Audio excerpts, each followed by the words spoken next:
नमस्कार दोस्तों, स्वागत है आपका हमारे official YouTube channel GS Neeraj sir में। कैसे हैं आप सब? मैं आशा करता हूँ आप सब स्वस्थ हैं, खूब मस्त हैं और आप सब अपनी तैयारी में खूब व्यस्त रहिएगा मित्रों। आज GK GS के क्वेश्चंस का रिवीजन है। आज 200 प्रश्न हम लोग रिवीजन करने वाले हैं।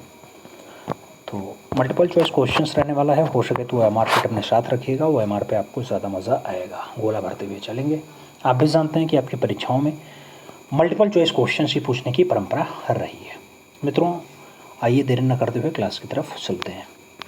क्वेश्चन कह रहा है, निम्नलिखित में से वह कौन सा चालुक्य शासक था जिसने तुंगभद्रा नदी में डूबकर परम योग की प्राप्ति किया था? सोमेश्वर प्रथम था, विक्रमादित्य 5 था, तैलप सेकंड रहा या फिर जय सिंह सेकंड रहा है? मित्रों, तुंगभद्रा नदी में डूब करके अंतिम यात्रा को चला गया, यानी कहने का मतलब है तुंगभद्रा नदी में डूब करके जान दे दी। सोमेश्वर प्रथम ने ऐसा किया था। विकल्प फर्स्ट एकदम राइट आंसर है। अगला क्वेश्चन 2 नंबर है, चोल मंदिरों में निम्न में से कौन सी उसकी प्रमुख विशेषता है? मंडप है, विमान है, शिखर है और गोपुरम का नाम दिया गया। चोल मंदिरों में निम्न में से कौन सी उसकी प्रमुख विशेषता होती है? तो ये विमान जो है इसका सबसे खास विशेषता है। सी विकल्प राइट आंसर्स लगा लो। अगला क्वेश्चन हम 3 नंबर पढ़ते हैं, विक्रमशिला विश्वविद्यालय में किस भिक्षु ने लगभग 200 ग्रंथों की रचना की है? आस्तीय दीपांकर ने की है, ऋक्षित ने की है, ज्ञानपद ने की है या फिर रत्नाकर ने की है? विक्रमशिला विश्वविद्यालय में कौन से भिक्षु ने लगभग 200 ग्रंथ को लिख दिया? 200 ग्रंथों को लिखने का काम आसित दीपंकर का है। सही जवाब फर्स्ट विकल्प लगेगा। अगला क्वेश्चन हम लोग 4 नंबर पढ़ रहे हैं। थोड़ा सा टफ क्वेश्चन ऐसा होता है। 4 नंबर क्वेश्चन घटना और वर्ष दिया गया, उसके बाद उन्हें मिलान करने को कह रहा है। कौन सा विकल्प आपका यहाँ पे सही है? बीजापुर के सरदार अफजल खां की हत्या कौन से सन में होती है?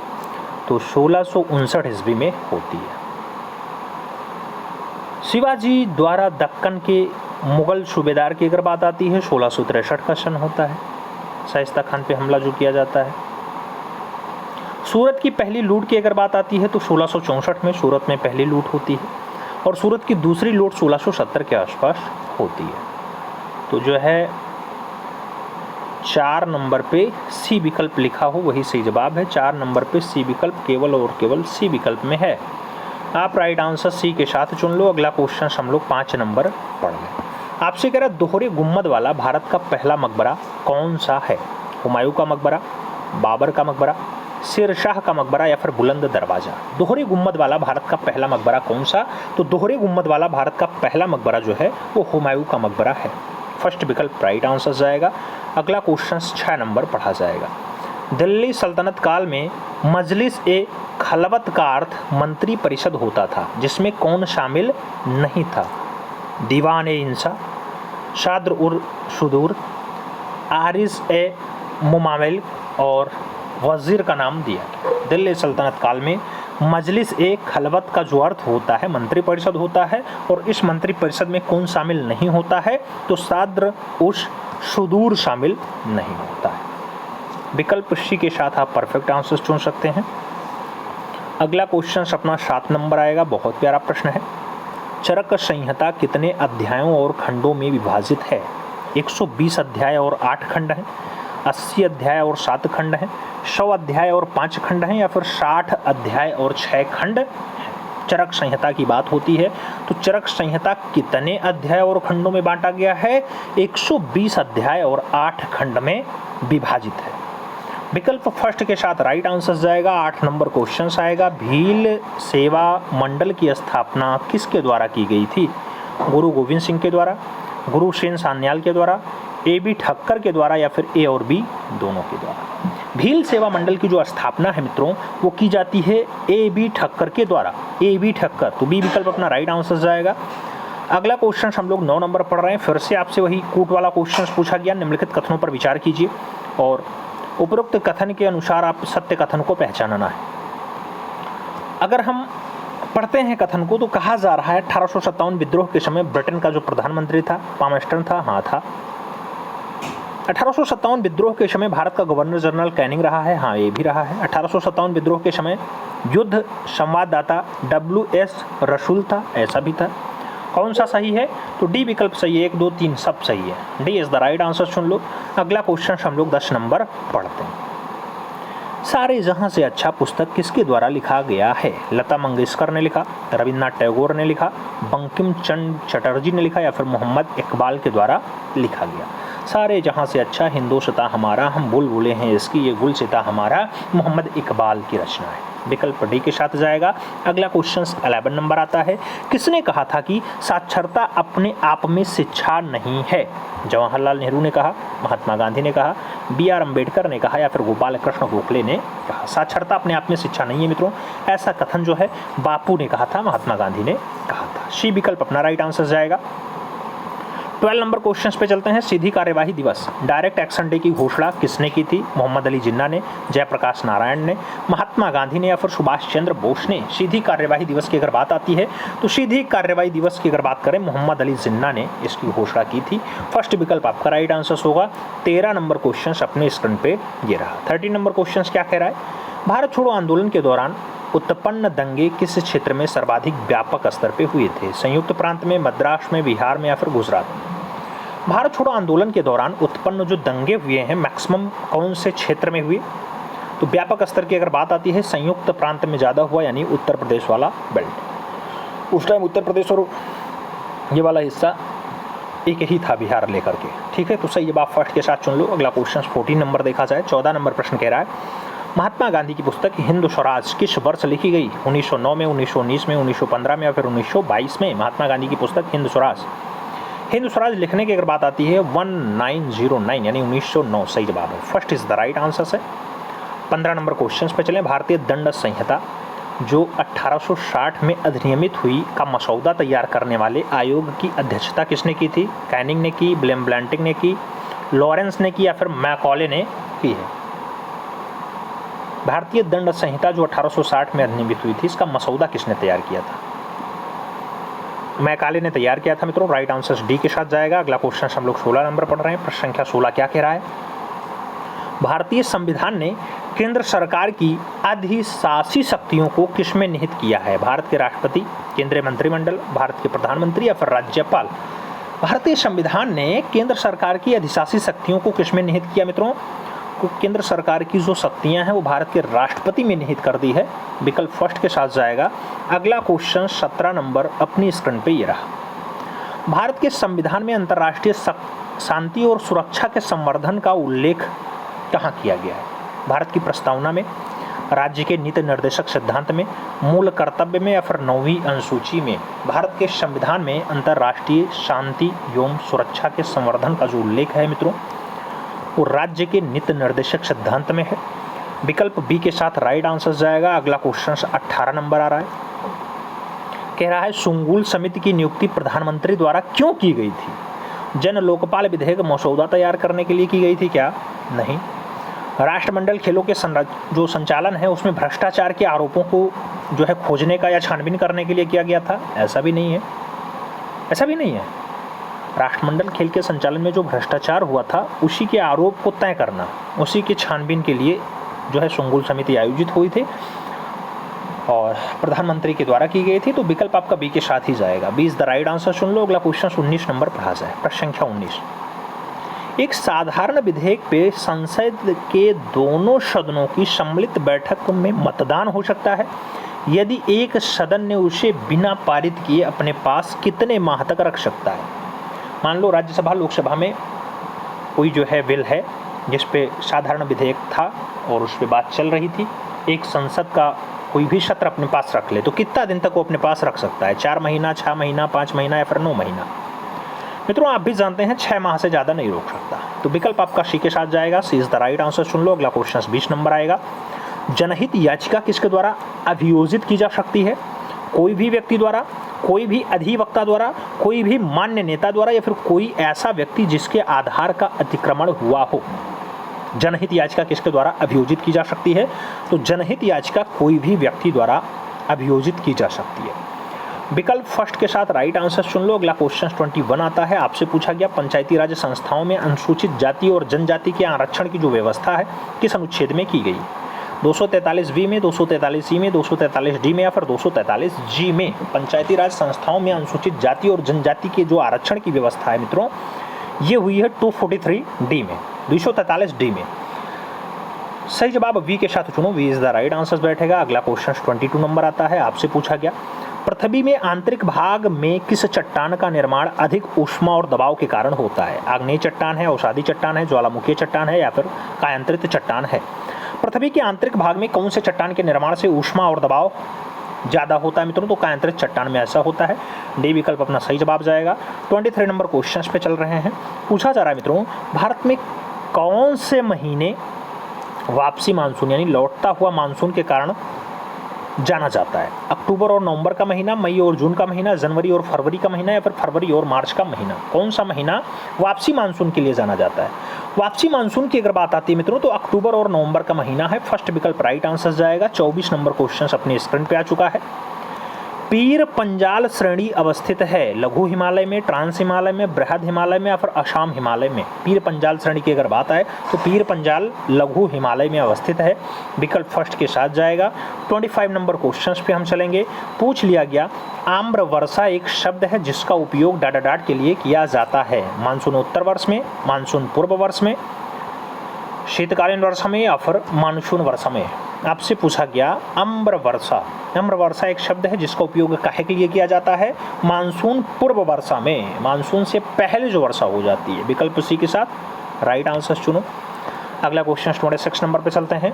वह कौन सा आकाशीय पिंड है जो परिभ्रमण और परिक्रमण लगभग समान समयावधि में पूरा करता है? पृथ्वी है, मंगल है, शुक्र है या फिर चंद्रमा है? परिभ्रमण और परिक्रमण लगभग सेम ड्यूरेशन में पूरा कर लेता है, तो ऐसा काम जो है चंद्रमा करता है। विकल्प डी के साथ राइट आंसर चुन लो। 27 नंबर क्वेश्चन पे चला जाए। यदि मांस को 140 डिग्री सेंटीग्रेड से अधिक पर पकाया जाता है तो निम्नलिखित में से कौन सी अभिक्रिया होती है? पाइसीकरण की अभिक्रिया, मेलॉर्ड अभिक्रिया, ऑक्सीकरण की अभिक्रिया या फिर उनमें से कोई नहीं? यदि मांस को 140 डिग्री सेंटीग्रेड से ज़्यादा पे पका दिया जाए मित्रों तो मेलॉर्ड अभिक्रिया हो जाती है। सी विकल्प आपका राइट आंसर होगा। अगला क्वेश्चन 28 नंबर आता है। पूछा गया निम्नलिखित में से किस विद्युत चुंबकीय तरंग में सबसे अधिक आवृत्ति होती है? रेडियो तरंग, गामा तरंग, माइक्रो तरंग या फिर पराबैंगनी किरण? किस विद्युतीय चुंबकीय तरंग में सबसे ज्यादा आवृत्ति होती है मित्रों? अगर मैक्सिमम फ्रिक्वेंसी की बात आए तो गामा किरण सही जवाब है, गामा तरंग। C is the right answer. 29 नंबर क्वेश्चन अपने स्क्रीन पर। निम्नलिखित में से किन किरणों से इंद्रधनुष का निर्माण होता है? अपवर्तन, परावर्तन और प्रकीर्णन से, अपवर्तन और प्रकीर्णन से, अपवर्तन और बिखराव से या फिर विवर्तन और परावर्तन से? किन किरणों से इंद्रधनुष का निर्माण हो जाता है मित्रों? वेबजोर जो सीक्वेंस वाइज जो लगता है वो अपवर्तन, परावर्तन और प्रकीर्णन सभी घटनाएं होती हैं तब होता है। सही जवाब फर्स्ट के साथ चुनना है। अगला क्वेश्चन हम लोग 30 नंबर पढ़ रहे हैं। प्रश्न संख्या 30 आपसे कह रहा है बुलेट प्रूफ जैकेट के निर्माण में आमतौर पर निम्नलिखित में से किस सिंथेटिक फाइबर का उपयोग किया जाता है? रेयान का, सायरन का, बेन्योन का या फिर केवलर का? किस सिंथेटिक फाइबर का उपयोग बुलेट प्रूफ जैकेट बनाने में किया जाता है मित्रों? केवलर का उपयोग किया जाता है, केवलर। सही जवाब D is the right answer से। आगे चला जाए। 31 नंबर क्वेश्चन आता है। आपसे पूछा गया प्रति ऊर्ध्वपातन की अभिक्रिया में डाट में परिवर्तन होता है? ठोस गैस का, तरल गैस का, ठोस गैस का या फिर गैस तरल का? प्रति ऊर्ध्वपातन की जो अभिक्रिया है मित्रों इसमें गैस और ठोस में परिवर्तन होता है, गैस ठोस। सही जवाब फर्स्ट लगाओ, ए इज द राइट आंसर बनाओ। 32 नंबर क्वेश्चन पे चला जाए। आपसे पूछा गया fill in the blanks type का क्वेश्चन से। डाट का उपयोग श्वास परीक्षण में शराबी चालकों की जांच करने के लिए किया जाता है? तरल nitrogen, potassium dichromate, sodium chromate या फिर लिथियम डाइक्रोमेट? किसका उपयोग श्वास परीक्षण में शराबी चालकों की जांच के लिए किया जाता है मित्रों? तो पोटेशियम डाइक्रोमेट से जो है पता चल जाता है शराबी चालक है कि नहीं है। सी इज द राइट आंसर चुन लो। आगे चलें। 33 नंबर क्वेश्चन आता है। ब्रुसेलोसिस नामक बीमारी किस जीवाणु के कारण होती है? जीवाणु के कारण, कवक के कारण, विषाणु के कारण या फिर प्रोटोजोआ के कारण? ब्रुसेलोसिस नामक जो बीमारी है वो काहे के लिए होती है? जीवाणु से हो जाती है। विकल्प फर्स्ट के साथ राइट आंसर जाएगा। 34 नंबर क्वेश्चन पे चलेंगे। कहा जा रहा है एक सामान्य वयस्क मानव शरीर में लगभग कितने ग्राम मैग्नीशियम होता है? 10 ग्राम, 20 ग्राम, 15 ग्राम या फिर 25 ग्राम? एक सामान्य वयस्क मानव में कितना ग्राम मैग्नीशियम होता है मित्रों? तो 25 ग्राम मैग्नीशियम होता है। D is the right answer. सुन लो अगला क्वेश्चन 35 नंबर आता है। आपसे पूछा गया सूक्ष्म जीव मृत पौधे से किसका उत्पादन करने के लिए कार्य करते हैं? मशरूम के उत्पादन के लिए, लकड़ी के उत्पादन के लिए, रेत के उत्पादन के लिए या फिर ह्यूमस के उत्पादन के लिए? सूक्ष्म जीव अमृत पौधे से किसका उत्पादन किया जाता है मित्रों? तो ह्यूमस का उत्पादन होता है। डी विकल्प आपका राइट आंसर जाएगा। 36 नंबर क्वेश्चन पे चला जाएगा। अमीबा में भोजन का पाचन किस में होता है? भोजन रसधानी में होता है, क्लोरोप्लास्ट में होता है, स्टेरोपोडिया में होता है या फिर माइटोकॉन्ड्रिया में होता है? अमीबा में भोजन का जो पाचन होता है वो किस में होता है मित्रों? तो भोजन रसधानी में ही होता है। विकल्प फर्स्ट के साथ राइट आंसर जाएगा। 37 नंबर क्वेश्चन अपने स्क्रीन पर जाएगा। जल के पुनः अवशोषण में किस हार्मोन्स की भूमिका महत्वपूर्ण होती है? वैसोप्रेस्टिन, रिलैक्सेसिन, ऑक्सीटोसिन या फिर सोमारोस्टेटिन? जल के पुनः अवशोषण में कौन सा हार्मोन्स खास होता है? तो वो है वैसोप्रेस्टिन। सही जवाब फर्स्ट के साथ जाएगा। अगला क्वेश्चन 38 नंबर आ रहा है। 38 नंबर प्रश्न है, गर्भनाल में कितनी धमनियां पाई जाती हैं? 1, 3, 2 या फिर 4? गर्भनाल में कितनी धमनी पाई जाती है मित्रों? तो 2 धमनियां पाई जाती हैं। बी विकल्प आपका राइट आंसर होगा। अगला क्वेश्चन 39 नंबर पढ़ा जाए। कहा जा रहा है निम्नलिखित में से कौन सा मेडुला ऑब्लांगेटा का कार्य नहीं है? रक्तदाब का नियंत्रण करना, हृदय से धड़कन का नियंत्रण करना, उपापचय का नियंत्रण करना या फिर पेशियों के संकुचन पर नियंत्रण करना? मेडुला ऑब्लांगेटा का कार्य कौन सा नहीं है मित्रों? तो मेडुला ऑब्लांगेटा का कार्य पेशियों के संकुचन पर नियंत्रण करना नहीं है। डी विकल्प राइट आंसर लगाओ। 40 नंबर क्वेश्चन पे चलते हैं। ऑटोवान ग्योरेक 17वीं शताब्दी में किस आविष्कार के लिए फेमस हुए थे? डीजल इंजन के लिए, जेट इंजन के लिए, वायु पंप के लिए या फिर प्रदीप्त वैद्युत लैंप के लिए? ऑटोवान ग्योरेक की अगर बात आती है मित्रों तो ये वायु पंप के लिए जाने जाते हैं, वायु पंप के आविष्कारक के लिए। तो B is the right answer. सुन लो अगला क्वेश्चन हम 41 नंबर पढ़ते हैं। 41 आपसे कह रहा है, अल्पावधि में भूमि के भिन्न किसी अन्य उत्पादक द्वारा अर्जित जो है अवधिशेष होता है या अधिशेष होता है, उसको क्या कहा जाता है? छोटे समय में भूमि के विभिन्न किसी अन्य उत्पादन द्वारा अर्जित अवधिशेष को कहा जाता है आर्थिक लगान, आभासी लगान, नवल लगान या फिर अधिक सामान्य लगान? तो मित्रों इसी के लिए आभासी लगान शब्द यूज किया गया है। समयावधि अगर बहुत छोटी है, अल्पावधि में भूमि के भिन्न किसी अन्य उत्पादन द्वारा अर्जित अगर अधिशेष है तो उसी को आभासी लगान कहते हैं। सी विकल्प राइट आंसर जाएगा। 42 नंबर क्वेश्चन पे चलते हैं। अंतर्राष्ट्रीय मुद्रा कोष निम्न में से किस सम्मेलन की देन है? हवाना सम्मेलन, जेनेवा सम्मेलन, रोम सम्मेलन या फिर ब्रेटन वुड सम्मेलन? सही जवाब ब्रेटन वुड सम्मेलन है। डी विकल्प राइट आंसर है। 43 नंबर क्वेश्चन पे चलेंगे। आपसे कह रहा है निम्न में से किसे चिपको आंदोलन के व्यवहारिक पक्ष के रूप में जाना जाता है? चंडी प्रसाद भट्ट जी को, श्रीमती गौरा देवी को, कामरेड गोविंद सिंह रावत को या फिर सुंदरलाल बहुगुणा को? चिपको आंदोलन के व्यवहारिक पक्ष के रूप में अगर पूछा जाए कौन है तो कामरेड गोविंद सिंह रावत सही जवाब है। सी विकल्प आप राइट आंसर के रूप में देंगे। अगला क्वेश्चन हम 44 नंबर देखेंगे। लानोज और कंपोज घास किस बायोम के अंतर्गत आते हैं? टैंगा बायोम, टुंडा बायोम, शीतोष्ण बायोम या फिर उष्णकटिबंधीय बायोम? लानोज और कंपोज घास की अगर बात आती है मित्रों तो ये उष्णकटिबंधीय बायोम के अंतर्गत आते हैं। डी विकल्प आप सही जवाब के रूप में देंगे। 45 नंबर क्वेश्चन पे चलेंगे। निम्नलिखित में से कौन सा टेस्टोरियम बायोम का उदाहरण है? टैंगा है, केल्प फॉरेस्ट है, एस्चुरी है या फिर कोरल रीफ है? टेस्टोरियम बायोम का उदाहरण कौन सा है मित्रों? तो इनमें से अगर सभी पे गौर करेंगे तो टैंगा सही जवाब होगा। टैंगा इज द राइट आंसर लगाओ। 46 नंबर क्वेश्चन पे चला जाए। G20 के 18वें सम्मेलन का आदर्श वाक्य यानी मोटो क्या रहा है? G20 का 18वां सम्मेलन, एक पृथ्वी, एक प्रकृति, एक भविष्य रहा? नहीं। एक विश्व, एक परिवार, एक जीवन रहा? नहीं। एक पृथ्वी, एक प्रकृति, एक जीवन रहा? नहीं। एक पृथ्वी, एक परिवार और एक भविष्य, यही इसका मोटो रहा है G20 का। विकल्प फर्स्ट के साथ राइट आंसर जाएगा। 47 नंबर क्वेश्चन अपने स्क्रीन पे आ चुका है। आपसे कह रहा है मानव विकास सूचकांक का निम्नलिखित में से कौन सा एक आयाम नहीं है? लंबा एवं स्वस्थ जीवन जीने की क्षमता, ज्ञानार्जन की क्षमता, अच्छा जीवन स्तर प्राप्त करने की क्षमता या फिर स्वच्छ पर्यावरण की प्राप्ति हेतु योग्यता? मानव विकास सूचकांक का निम्नलिखित में से एक आयाम कौन सा नहीं है? तो स्वच्छ पर्यावरण की प्राप्ति। अगर स्वच्छ पर्यावरण पे आप पहुंच जाते हैं तो उसकी योग्यता के लिए ये आयाम नहीं है मानव विकास सूचकांक का। डी विकल्प राइट आंसर चुन लो। 48 नंबर क्वेश्चन अपने स्क्रीन पे आ चुका है। गहन जिला कृषि कार्यक्रम को किस वर्ष में प्रारंभ किया गया था? 1960-61, 1962-63, 1961-62 या फिर 1963-64? गहन जिला कृषि कार्यक्रम, गहन जिला कृषि कार्यक्रम की अगर शुरुआत की बात आती है 1960-61 सही जवाब होता है। ए विकल्प राइट आंसर जाएगा।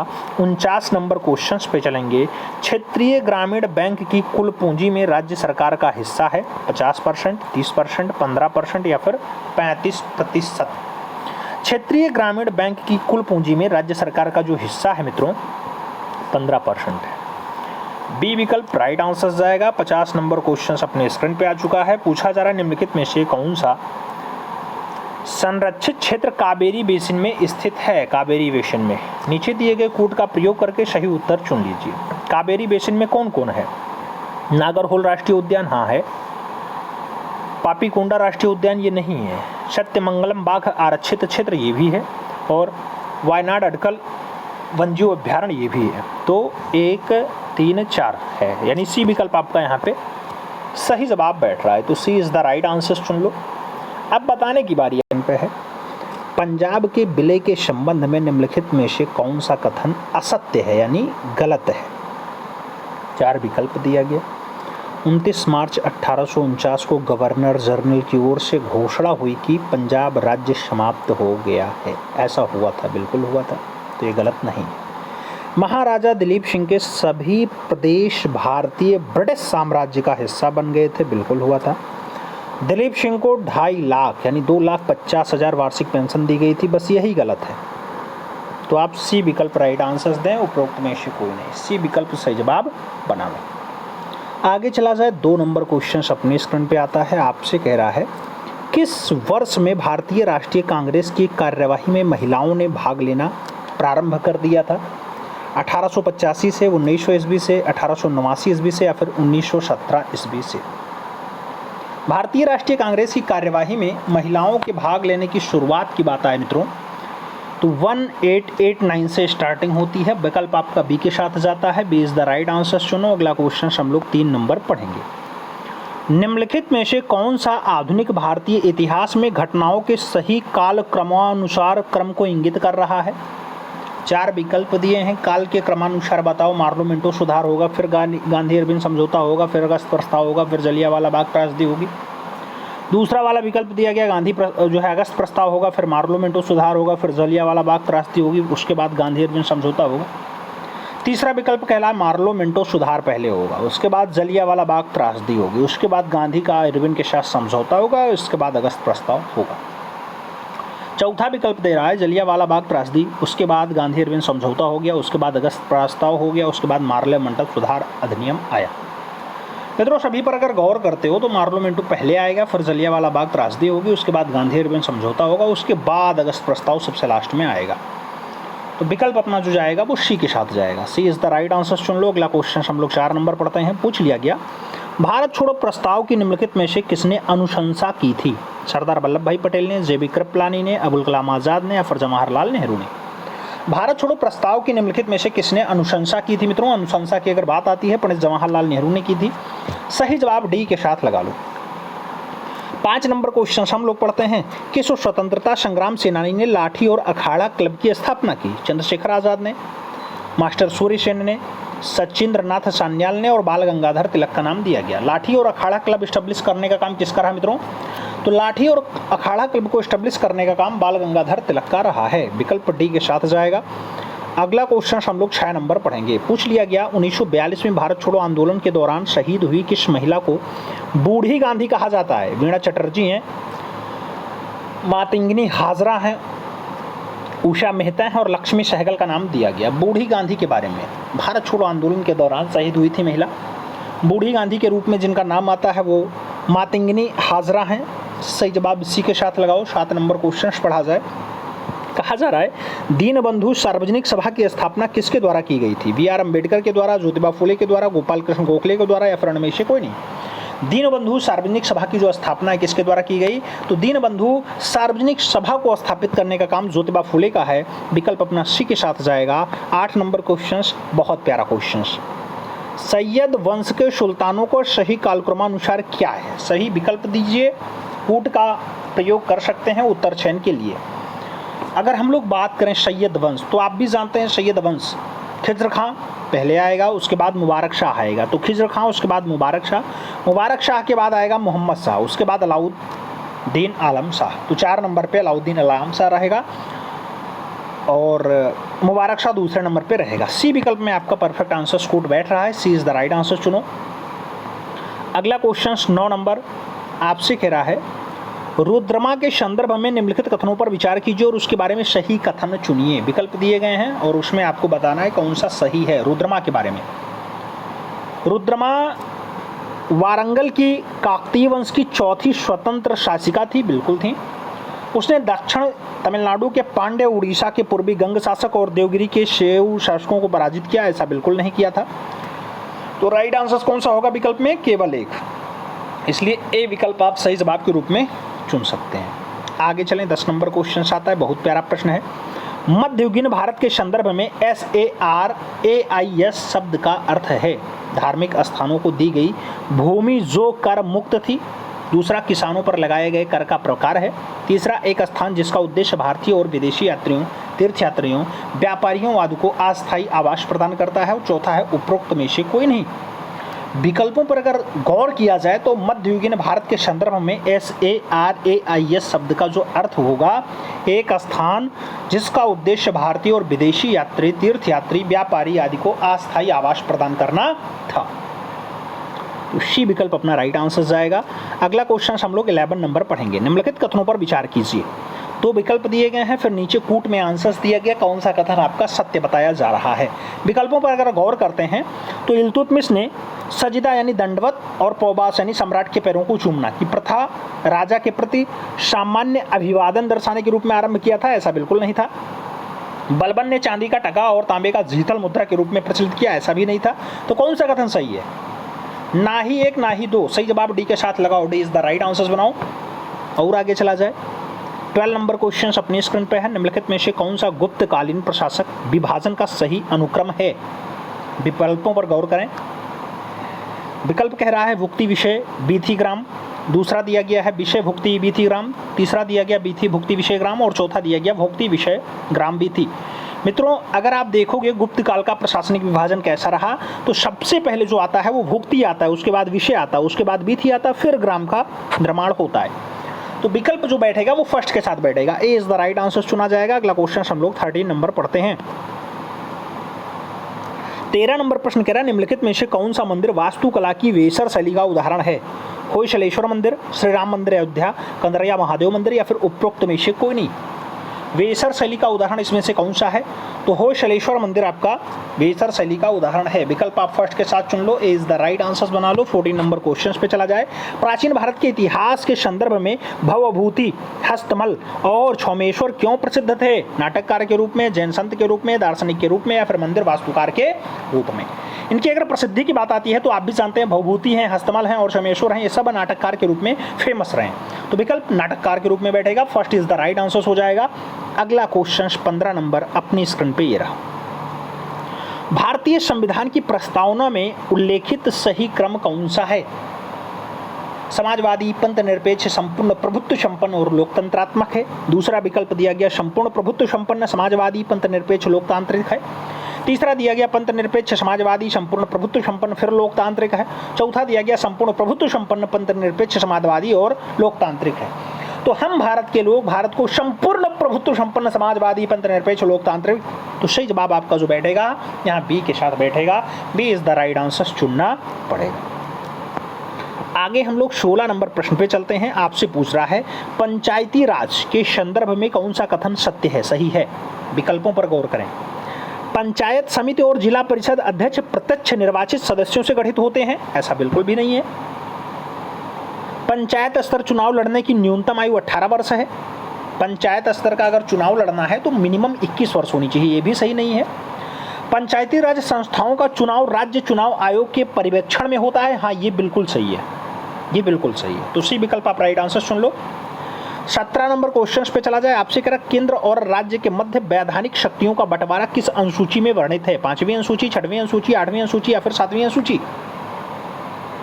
केंद्र और राज्य के मध्य वैधानिक शक्तियों का जो बंटवारा है कौन सी अनुसूची में वर्णित है मित्रों? तो ये होती है 7वीं अनुसूची, 7वीं अनुसूची। डी विकल्प अपना राइट आंसर जाएगा। 18 नंबर क्वेश्चन पे हम लोग चलेंगे। आपसे कह रहा है मौलिक अधिकारों को लागू करने के लिए किस न्यायालय द्वारा जारी किया जा सकता है? डिक्री, समादेश, अध्यादेश या फिर अधिसूचना? मौलिक अधिकार को लागू करने के लिए किसी न्यायालय द्वारा जारी किया जा सकता है क्या? समादेश जारी किया जा सकता है।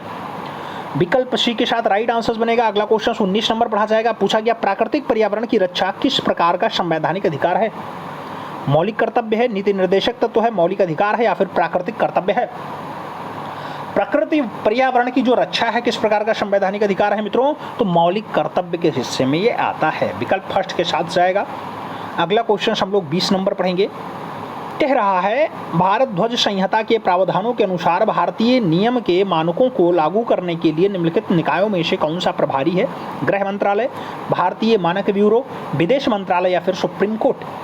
भारतीय ध्वज संहिता के प्रावधानों के अनुसार भारतीय निकाय के मानकों को अगर लागू करना है तो कौन सा इसके लिए प्रभारी होगा? भारतीय मानक ब्यूरो प्रभारी होगा।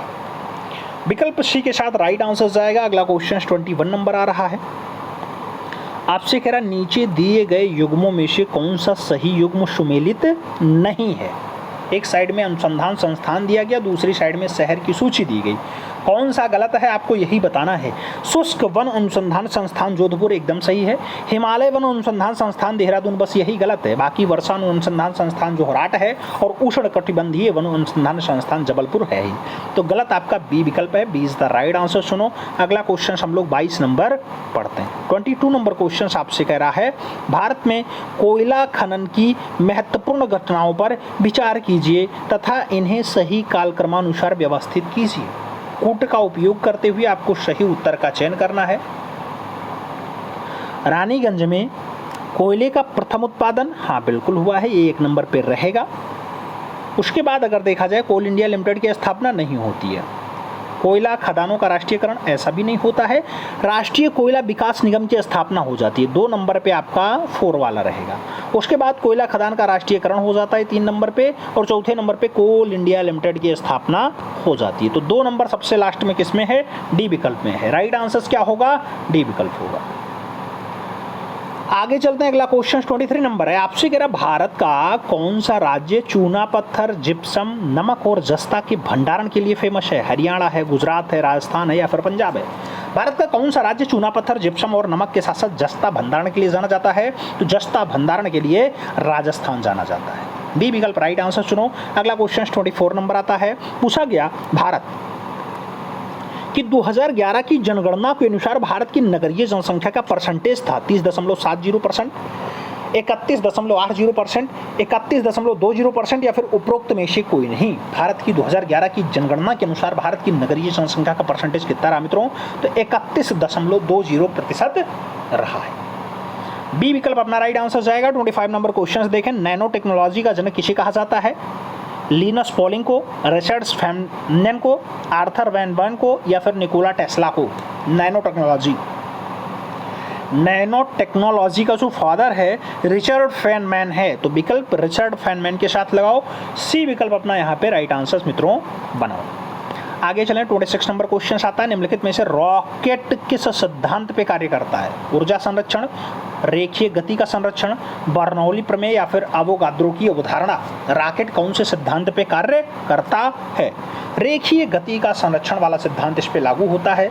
सी विकल्प अपना सही जवाब जाएगा। 27 नंबर क्वेश्चन पे चलेंगे। इको साउंडिंग का प्रयोग होता है, 4 विकल्प दिए गए, किसमें होता है? समुद्र की गहराई मापने के लिए, ध्वनि की आवृत्ति बढ़ाने के लिए, ध्वनि में कंपन उत्पन्न करने के लिए या फिर भूमि की तरंगों के रिकॉर्ड के लिए? इको साउंडिंग का जो प्रयोग होता है मित्रों, समुद्र की गहराई को मापना है। विकल्प फर्स्ट के साथ जाएगा। 28 नंबर पे चलते हैं। आपसे पूछा गया सोलर सेल सोलर सेल निम्नलिखित में से किसके बने होते हैं? अतिचालक के, कुचालक के, अर्धचालक के या फिर चालक के? सोलर सेल किसके बने होते हैं? तो अर्धचालक के बने होते हैं। विकल्प बी के साथ राइट आंसर चुना जाए। 29 नंबर क्वेश्चन पढ़ा जाए। पूछा गया ऐसे वर्षा जिसमें सल्फ्यूरिक एसिड या फिर नाइट्रिक एसिड के घटक शामिल होते हैं और इसका पीएच मान 4.5 से कम होता है कहलाती हैं संवहनीय वर्षा, पर्वतीय वर्षा, अम्ल वर्षा या फिर उपरोक्त सभी? 4.5 से कम होता है जिसका पीएच, उसको अम्ल वर्षा के नाम से जाना जाता है। तो सही जवाब अम्लीय वर्षा लगाओ, बी विकल्प राइट आंसर बनाओ। 30 नंबर क्वेश्चन कह रहा है जहरीली गैसों को खत्म करने के लिए उत्प्रेरक रूपांतरणों में निम्नलिखित में से किस धातु का उपयोग उत्प्रेरक के रूप में किया जाता है? सोडियम का, रोहोडियम का, थोरियम का या फिर उपरोक्त में से कोई नहीं? जहरीली गैस को खत्म करने के लिए उत्प्रेरक रूपांतरणों में कौन सा धातु उत्प्रेरक के रूप में यूज किया जाता है? रोहोडियम। विकल्प सी के साथ राइट आंसर चुनो। अगला क्वेश्चन 31 नंबर आता है मित्रों। पूछा गया सूक्ष्म पोषक जो शर्करा में परिवहन, Ca++ के उपयोग और कोशिका विभाजन में महत्वपूर्ण है, वो फास्फोरस है, पोटेशियम है, बोरान है या फिर सल्फर है? विकल्पों पर अगर गौर करते हैं तो सूक्ष्म पोषक जो शर्करा के परिवहन में Ca++ का उपयोग करता है वो आपका फास्फोरस है। विकल्प फर्स्ट के साथ राइट आंसर जाएगा। आगे चलें, 32 नंबर आता है। किस खाद्य पदार्थ में सभी आवश्यक एमिनो अम्ल पाए जाते हैं? मछली में, दाल में, अंडा में या फिर सब्जी में? कौन सा खाद्य पदार्थ है जिसमें सभी आवश्यक अमीनो अम्ल मिल जाते हैं? तो अंडा है। विकल्प बी के साथ लगा लो। अगला क्वेश्चन 33 नंबर आता है। निम्नलिखित युग्मों में से कौन सा एक सही सुमेलित नहीं है? 4 विकल्प दिया गया, एक सही सुमेलित नहीं है। ट्रोफोलॉजी पोषण का अध्ययन बिल्कुल सही है। एंटोमोलॉजी जंतु विज्ञान का अध्ययन एकदम सही है। एंथ्रोलॉजी फूलों का अध्ययन एकदम सही है, जबकि पेडोलॉजी पौधों के जीवाश्म का अध्ययन बस यही गलत है। तो आप राइट आंसर यहाँ फर्स्ट के साथ चुनेंगे, ए इज द राइट आंसर होगा। 34 नंबर क्वेश्चंस देखा जाए आपसे, कह रहा किस शैवाल में आयोडीन की प्राप्ति होती है? सारगैसम में, रेडिमेनिया प्लांटा में, लैमिनेरिया से या फिर कॉन्ड्रस से? कौन से शैवाल से आयोडीन की प्राप्ति होती है मित्रों? तो आयोडीन मिलता है लैमिनेरिया से, लैमिनेरिया। विकल्प बी के साथ जाएगा। और आगे चलें, 35 नंबर क्वेश्चन आ रहा है, आपसे पूछा जा रहा है 35। निम्नलिखित में से कौन सा धातु अम्ल से अभिक्रिया करके आसानी से हाइड्रोजन गैस विस्थापित करती है? Mg है, Pt है, Cu है या फिर Hg है? कौन आसानी से जो है H2 विस्थापित कर देगा हाइड्रोजन गैस? Mg। विकल्प फर्स्ट के साथ आंसर्स लगा लो। अगला क्वेश्चन 36 नंबर देखा जाए आपसे, कह रहा है हरगोविंद खुराना को किस आविष्कार के लिए सम्मान प्राप्त किया या सम्मानित किया गया? प्रोटीन के संश्लेषण के लिए, जीन के संश्लेषण के लिए, नाइट्रोजन क्षार के विश्लेषण या संश्लेषण के लिए, फिर निम्नलिखित में से कोई नहीं? हरगोविंद खुराना साहब को जीन के संश्लेषण के लिए सम्मानित किया गया। विकल्प बी के साथ एकदम परफेक्ट आंसर्स है। 37 नंबर क्वेश्चंस देखें। निम्नलिखित में से कौन सा पौधा कीट पकड़ता है? स्लाइसलैक्स है, नेप्थेस है, नीरियन है और एकेसिया है? कौन सा पौधा कीट को पकड़ता है मित्रों? तो नेप्थेसिस है, नेप्थेसिस, नेप्थेंस जिन्हें कहा जाता है, नेप्थेंस भी कहा जाता है। सही जवाब आप सी के साथ चुन लो। अगला क्वेश्चन हम लोग 38 नंबर पढ़ेंगे। पूछा गया निम्नलिखित में से किस विटामिन की कमी से सीलियक रोग हो जाता है? Vitamin C, vitamin E, vitamin B12 या फिर विटामिन के? सीलियक रोग होता है किसके कारण? सीलियक रोग कोबाल्ट की कमी के कारण होता है। विटामिन B12 लगा लो, बी विकल्प अपना राइट आंसर बना लो। अगला क्वेश्चन 39 नंबर पढ़ा जाए। कोशिका में मौजूद जेली जैसा तरल पदार्थ कहलाता है? जीव द्रव्य कहलाता है, केंद्रक द्रव्य कहलाता है, बहिपाद द्रव्य कहलाता है या फिर केंद्रका द्रव्य कहलाता है? कोशिका के अंदर जेली जैसा तरल पदार्थ जो होता है मित्रों वो केंद्रिका द्रव्य कहलाता है। केंद्रिका द्रव्य, अरे भैया कोशिका द्रव्य लगाओ, डी विकल्प अपना राइट आंसर बनाओ। 40 नंबर क्वेश्चन पढ़ा जाए। पादपों की विभिन्न प्रजातियों को दीर्घकालीन संरक्षण की तकनीकी कौन सी है? जीन बैंक है, फील्ड जीन बैंक है, इन विंटो जीन बैंक है या फिर क्रायो बैंक है? पादपों की विभिन्न प्रजातियों के दीर्घकालिक संरक्षण की जो टेक्निक है वो कौन सी है? तो इन विंटो जीन बैंक, इन विंटो जीन बैंक, बी विकल्प अपना राइट आंसर होगा। 41 नंबर क्वेश्चन अपने स्क्रीन पे आ चुका है। पर्यावरण निष्पादन सूचकांक सर्वप्रथम कब जारी किया गया था? 2002 ईस्वी, 2004 ईस्वी, 2003 ईस्वी, 2010 ईस्वी? पर्यावरण निष्पादन सूचकांक सबसे पहले जारी किया गया? तो जारी किया गया 2002 2002 सही जवाब, first is the right answer. 42 number question पे चलते हैं। बढ़ती शहरी रोजगार के पर्यवेक्षक में ग्रामीण शहरी पलायन से संबंधित विरोधाभास की निम्नलिखित में से कौन सा मॉडल व्याख्या प्रस्तुत करता है? सोलो मॉडल, लुइस मॉडल, वकील एंड ब्रह्मानंद मॉडल या फिर हैरिस टोरडोरो मॉडल? मित्रों, बढ़ती शहरी रोजगार के परिप्रेक्ष्य में ग्रामीण शहरी पलायन से संबंधित विरोधाभास का जो व्याख्या प्रस्तुत करता है वो मॉडल जो है वो हैरिस टोरडोरो मॉडल है। हैरिस टोरडोरो सही जवाब डी के साथ चुन लो। अगला क्वेश्चन 43 नंबर देखा जाए। 43 नंबर क्वेश्चन आपसे कह रहा है कूट में क्वेश्चन है, सूची 1 सूची 2 को मिलान करना है और सही उत्तर चुनना है। मधुबनी की अगर बात आती है, मधुबनी आप भी जानते हैं बिहार का एक बढ़िया वाला लोक कला है। लेपाक्षी की अगर बात आती है आंध्र प्रदेश से जुड़ा हुआ है। और पटचित्र की अगर बात आती है उड़ीसा का पटचित्र बहुत फेमस है, जबकि वर्ली की बात आए तो महाराष्ट्र का है। तो डी का दूसरा जिस विकल्प में आंसर वही बैठेगा, डी का दूसरा केवल डी विकल्प में है, सही जवाब डी के साथ चुन लिया जाए। 44 नंबर क्वेश्चन कह रहा है फ्लप्स वक्र निम्नलिखित में से किसके मध्य संबंध स्थापित करता है?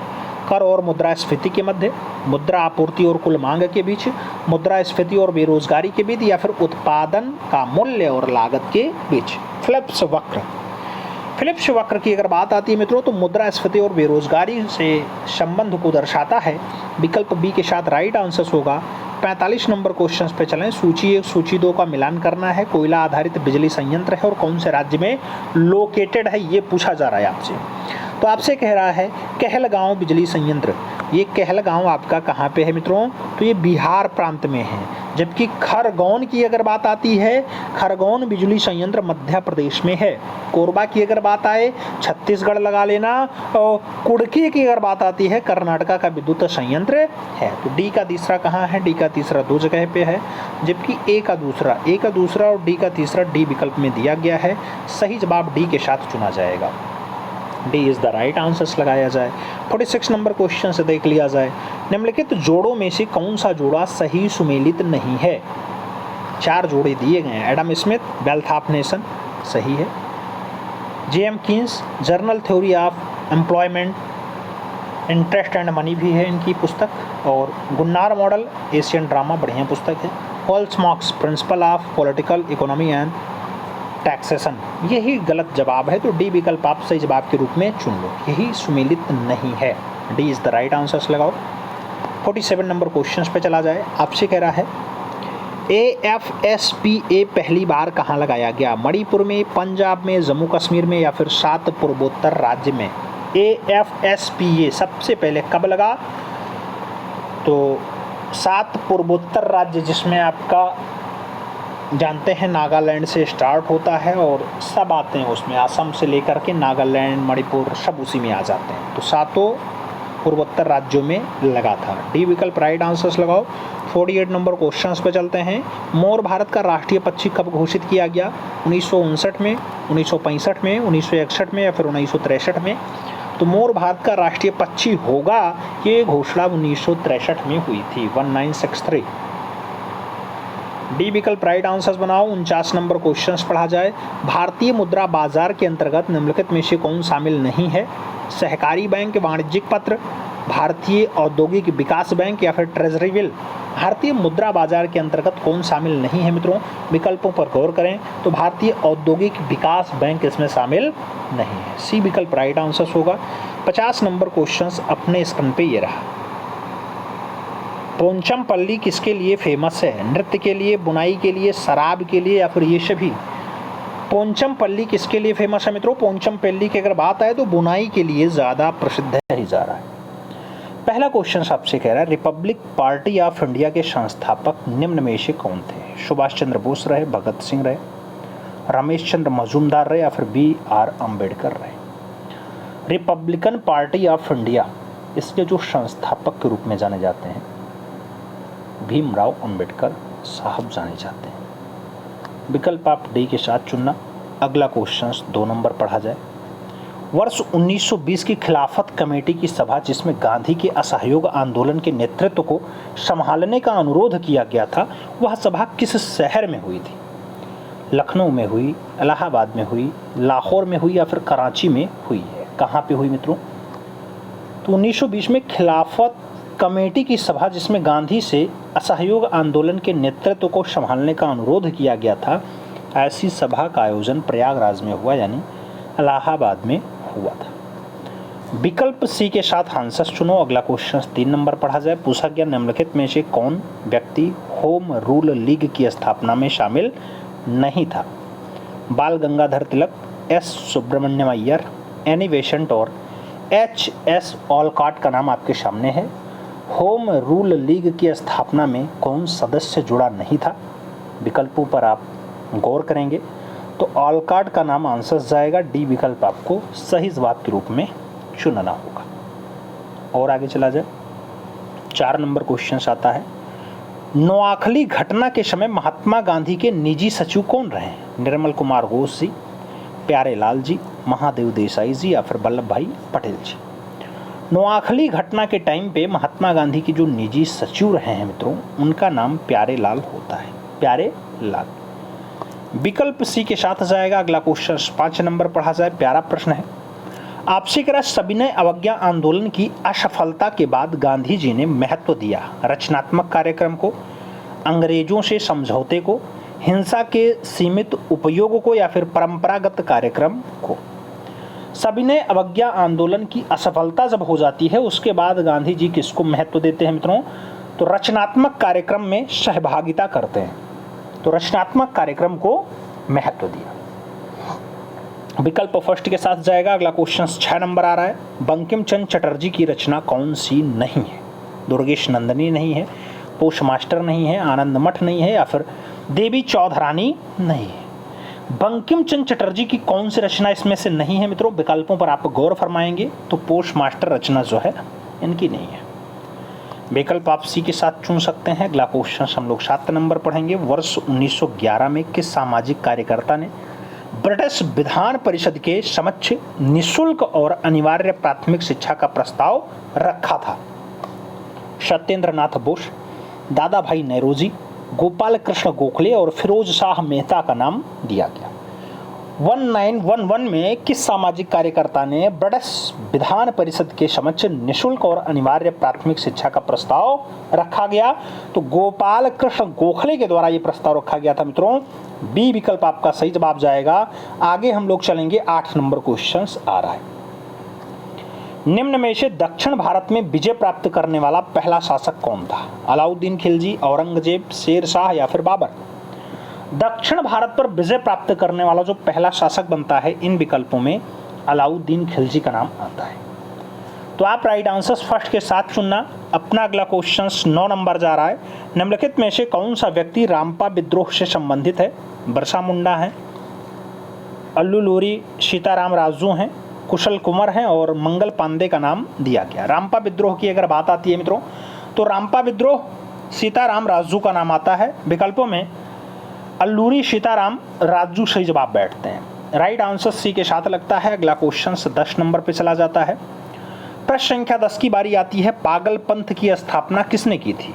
बुल्ले शाह ने की, यदुवेंद्र सिंह ने की, करम शाह ने की या फिर स्वामी सहजानंद ने की है? पागल पंथ की स्थापना किसने की?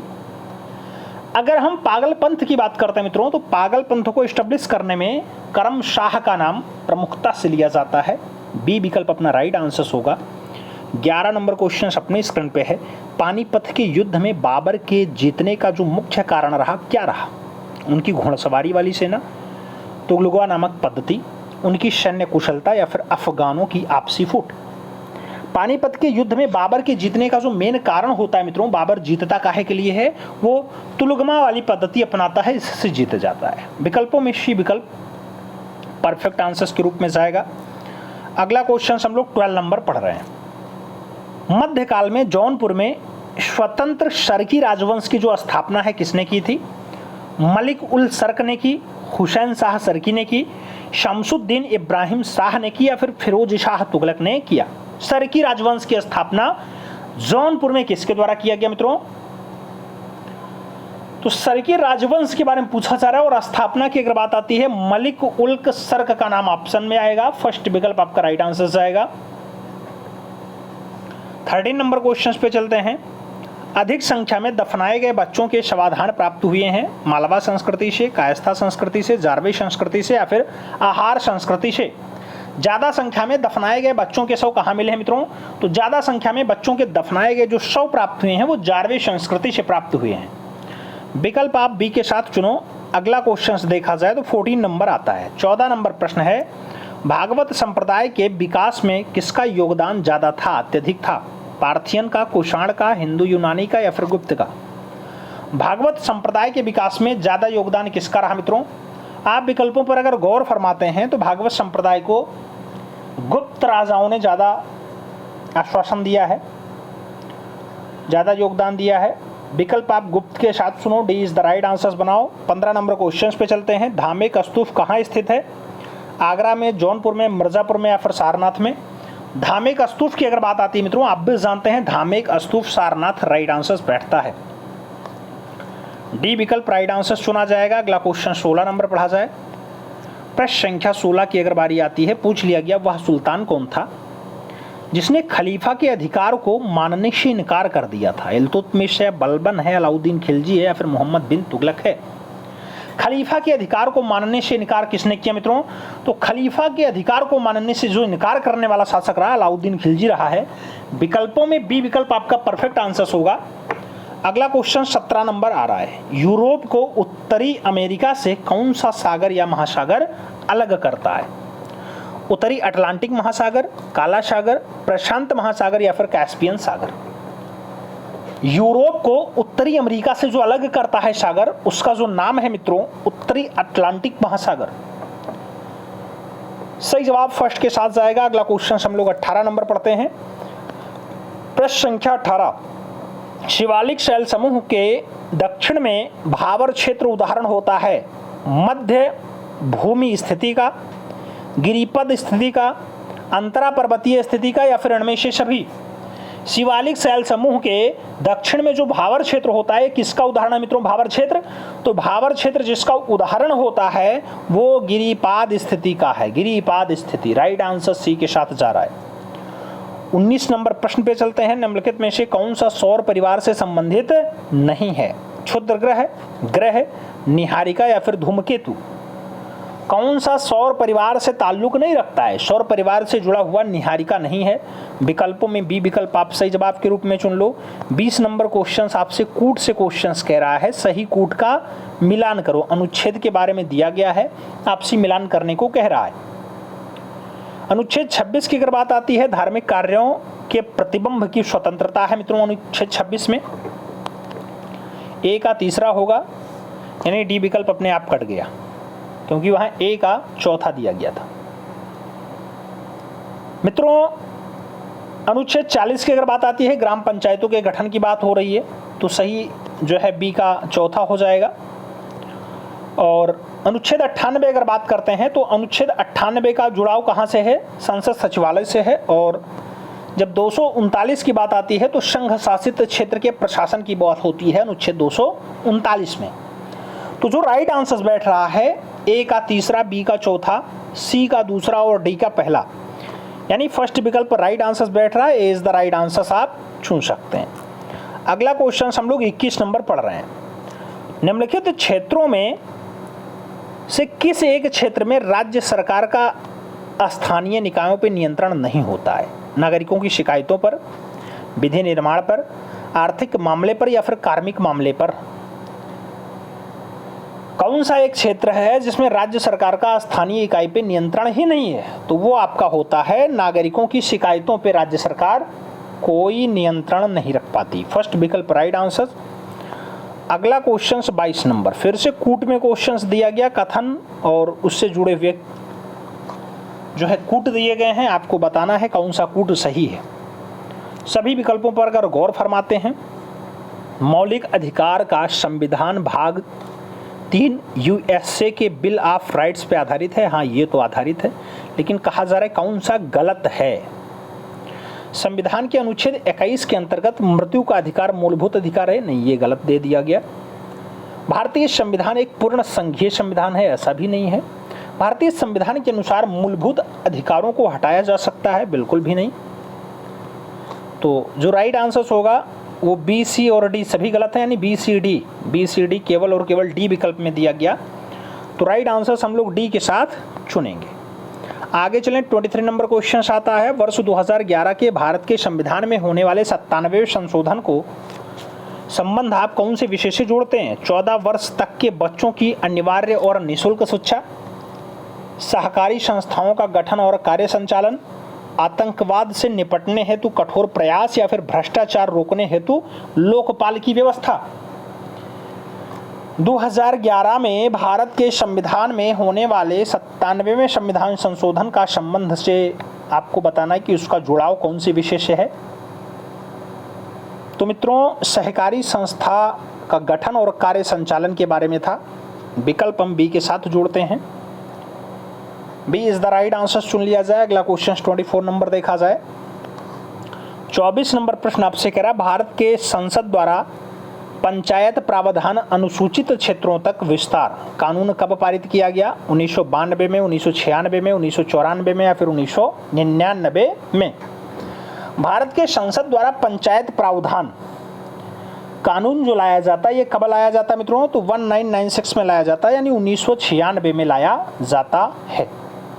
सही जवाब सी के साथ चलेगा। अगला क्वेश्चन 25 नंबर आता है।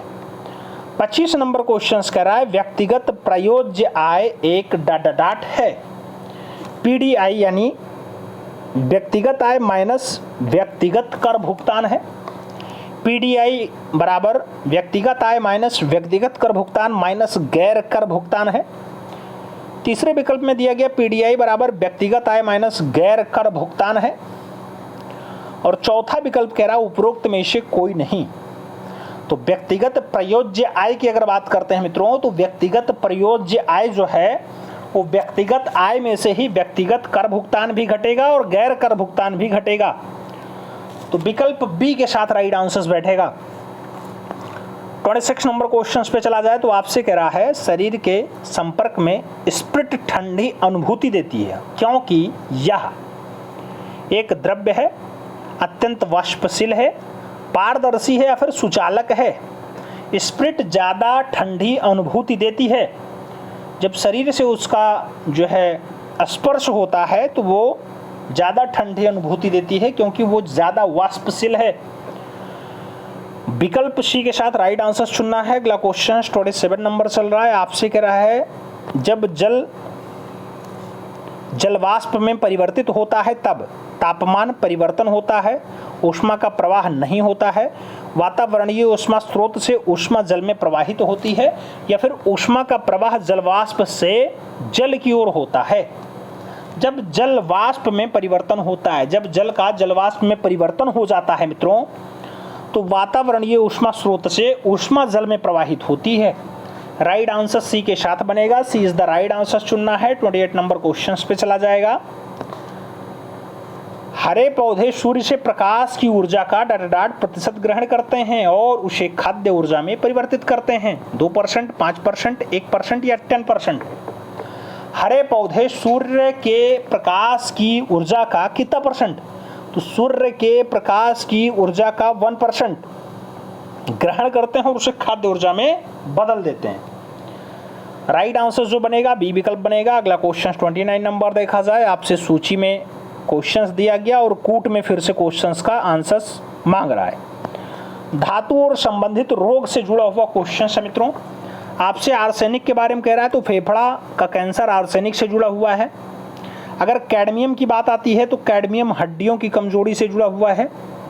आप पॉलीविनाइल क्लोराइड की बात करते हैं तो पॉलीविनाइल क्लोराइड जो आपका जाता है ये आपका श्वसन संबंधित समस्या से जाता है। और बेरियम की अगर बात आती है, मस्तिष्क सूजन की बात बेरियम के साथ जुड़ती है। तो डी का दूसरा विकल्प केवल और केवल 4 नंबर में है, इसलिए आप राइट आंसर डी के साथ गोला भर लो। और आगे चलें, 30 नंबर क्वेश्चन पढ़ा जाए। सांद्र सल्फ्यूरिक अम्ल की उपस्थिति में एसिटिक अम्ल तथा एथिक एल्कोहल के मध्य होने वाली अभिक्रिया कहलाती है जल अपघटन, हाइड्रोजनीकरण, साबुनीकरण या फिर एस्ट्रीकरण। सांद्र सल्फ्यूरिक अम्ल की उपस्थिति में एक एसिटिक अम्ल और एथिक एल्कोहल के मध्य होने वाली जो अभिक्रिया है मित्रों, वो एस्टरीकरण कहलाती है। तो विकल्प डी के साथ राइट आंसर चुनना है। 31 नंबर क्वेश्चन पढ़ा जाए। ग्रेफाइट में परतों को एक दूसरे से मिलाकर के रखा जाता है वांडर वाल्स बलों द्वारा, धात्विक आबंध द्वारा, आयन आबंध द्वारा या फिर सह संयोजी आबंध द्वारा। ग्रेफाइट में परतों को एक दूसरे से मिलाकर के जो रखा जाता है मित्रों, वो वांडर वाल्स के बलों के द्वारा रखा जाता है। तो विकल्प फर्स्ट के साथ राइट आंसर बैठ रहा है। अगला क्वेश्चन 32 नंबर आ रहा है। पूछा गया निम्नलिखित में से कौन सा एक यातायात संचालित नगरों में धूरी वायु बनाने से संबंधित है? Sulphur dioxide, nitrogen dioxide, carbon dioxide या फिर कार्बन मोनोऑक्साइड। तो सही जवाब है सल्फर डाइऑक्साइड। सही जवाब फर्स्ट के साथ चुनना है। ए इज द राइट आंसर चुन लो। अगला क्वेश्चन 33 नंबर आता है। किस प्रकार के ऊतक में मनुष्य में ग्रंथि का निर्माण होता है? पैसीय ऊतक में, उपकला ऊतक में, तंत्रिका ऊतक में या फिर संयोजी ऊतक में? कैसे ऊतक में मनुष्यों में ग्रंथि का निर्माण हो जाता है मित्रों? तो ग्रंथि का निर्माण उपकला ऊतक में होता है। उपकला ऊतक राइट आंसर सी के साथ जा रहा है। 34 नंबर क्वेश्चन देखा जाए। 34 नंबर प्रश्न आपसे कह रहा है मनुष्य की लार में उपस्थित एक घातक लाइसोजाइम किस रूप में कार्य करता है?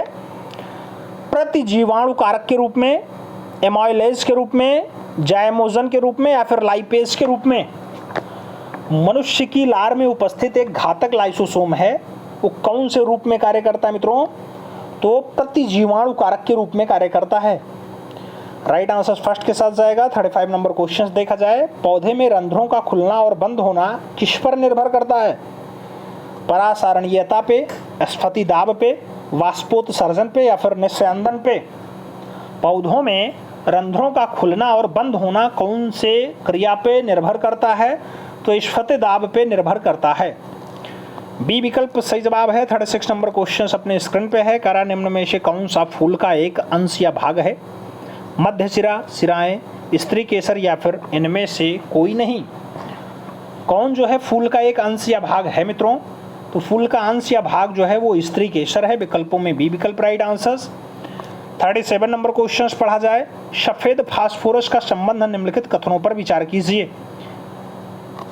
कौन सा कथन आपका सही है सफेद फास्फोरस के लिए? सफेद फास्फोरस यह एक विषैला पदार्थ है जिसका उपयोग रासायनिक हथियार के रूप में किया जाता है। बिल्कुल किया जाता है। यह एक अत्यधिक ज्वलनशील और हवा के संपर्क में आने पे स्वतः प्रज्वलित हो जाता है। बिल्कुल ऐसा भी है। तो कौन सा विकल्प सही होगा? ए और बी दोनों सही है, इसलिए सी विकल्प में ए और बी दोनों सही का विकल्प दिया गया। सी सही जवाब बनाना है। अगला क्वेश्चन 38 नंबर चलते हैं। आपसे कह रहा है सामान्य ठंड में निम्नलिखित में से कौन नासिका संकुलन के लिए उत्तरदायी है? एंटीहिस्टोमेन, प्रतिअम्ल, हिस्टोमिन या फिर विटामिन? नासिका संकुलन के लिए उत्तरदायी है सामान्य ठंड में।